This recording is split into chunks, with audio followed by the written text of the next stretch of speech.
ditunjuk oleh Presiden Joko Widodo sebagai Menko Marves ad interim, saudara, karena Luhut Binsar Panjaitan sedang menjalani perawatan kesehatan. Erick Thohir menjalankan tugas sebagai Menko Marves ad interim mulai hari ini, menggantikan Luhut yang sedang sakit akibat kelelahan dan menjalani pemulihan kesehatan sampai ada lanjutan dari Presiden.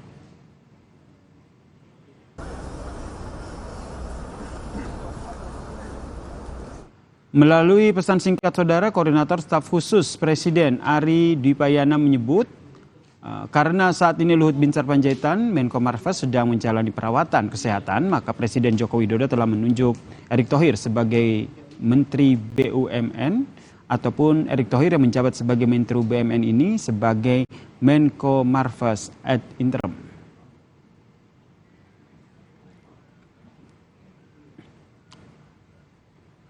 Saudara, hari ini Menteri Pertahanan sekaligus bakal Capres Prabowo Subianto berkunjung ke Pangandaran, Jawa Barat. Prabowo tiba di Pantai Akuarium Piamari menggunakan pesawat kecil Susi Air. Satu pesawat dengan Susi Pujiastuti. Prabowo dan Susi menyaksikan secara langsung, saudara, pelepasan perahu nelayan lengkap dengan mesinnya.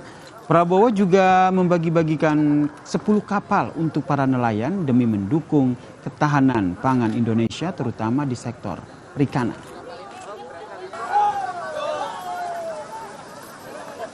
Untuk mendukung pemberdayaan para nelayan.